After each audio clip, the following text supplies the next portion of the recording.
Hey everybody, I'm Alicia Gentile and welcome to Wednesday's edition of The Boaters TV.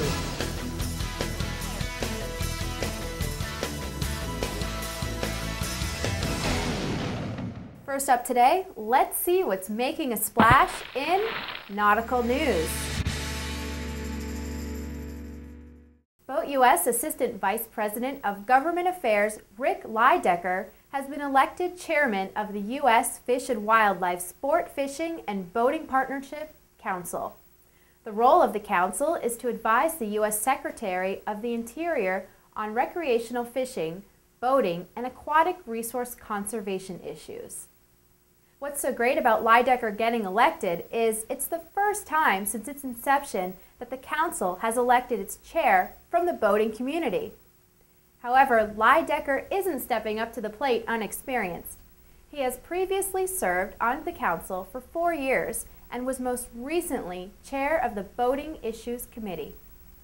According to Lydecker, the next 2 years are going to be pivotal for the council, given the number of key challenges and opportunities that face boating, fishing, and conservation.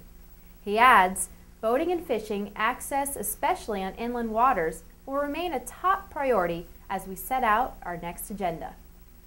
The council also elected Douglas Boyd of Bourne, Texas, to serve as its vice chairman. Boyd is a longtime member of the Coastal Conservation Association and is a member of its board of directors. The council plays a vital role in helping the U.S. Fish and Wildlife Service shape its fisheries and boating programs that are funded by boater and angler tax dollars. It recently played a leadership role in the development of the National Fish Habitat Action Plan, a partnership to restore fisheries and aquatic habitat across the nation.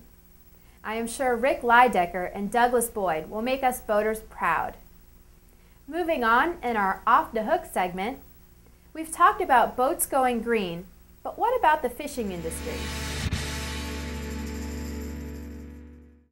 The seafood industry is due for a reality check. We have too many boats catching too few fish. If fishermen do not stop taking more fish than are hatched every year, they will eliminate one of the world's vital food sources and put themselves out of business in the process. Fortunately, in the U.S., we are beginning to move forward in the industry. USA Today recently reported that a New England couple who used to be in the lobster export business are now making a go of an environmentally conscious seafood company. Henry and Lisa Lovejoy started the EcoFish 8 years ago.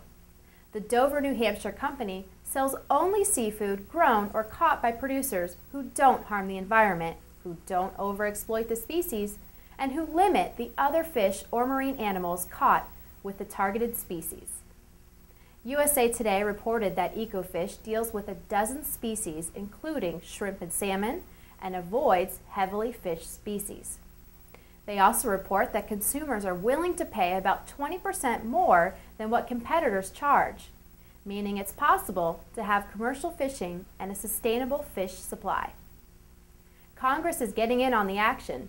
Last month, they passed legislation that should strengthen protection of the nation's vulnerable fish stocks.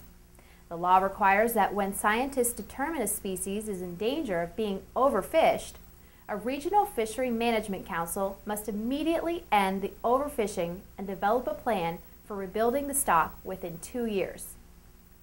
Hopefully, the combination of the market incentives and better government regulation will keep the world's oceans alive with aquatic life for future generations. For more on this story, visit www.corant.com. Next up, in smooth sailing, one Oregon man is putting his heart into sailing. 3 years ago, George Sadai woke up in the middle of his sleep with an idea for his retirement: offer free sailing trips as a form of therapy for developmentally disabled kids and their families across the globe. He turned his vision into reality by creating a nonprofit organization called Heart of Sailing. Sadai is a Lebanese-born Frenchman and lifelong sailor who made millions as a software entrepreneur. He disliked the greed and cutthroat mindset around him in the business world. At 45, he was ready to move on share his time, money, and love for sailing with families less fortunate than his own. The Heart of Sailing Foundation has had 3 successful years. This past year, they had more than 3,000 participants in their day sail program. Sadai says on his website, "The benefits of participating in a day sail continue to impact a child even after their participation. To see a child smile or speak a word for the first time is truly priceless." Look out for Sadai at the Portland, Oregon Boat Show, where he is sharing a booth space with Vancouver-based Island Sailing Club. To learn more about the Heart of Sailing program, visit www.heartofsailing.org. And finally today, it's time to reveal Alicia's TheBoaters.com celebrity profile pic of the day, which is Captain Brendan Butler and his 38-foot 1991 Silverton Anchor Management. As a proud owner of Anchor Management, Brendan stands by his boat's side. Captain Brendan enjoys a sunny day on the water with his friends. Captain Brendan has plenty of pictures and mapped places. Congrats on making it to celebrity status. And that'll do it for this episode of The Boaters TV. I'm Alicia Gentile. See you back here on Friday.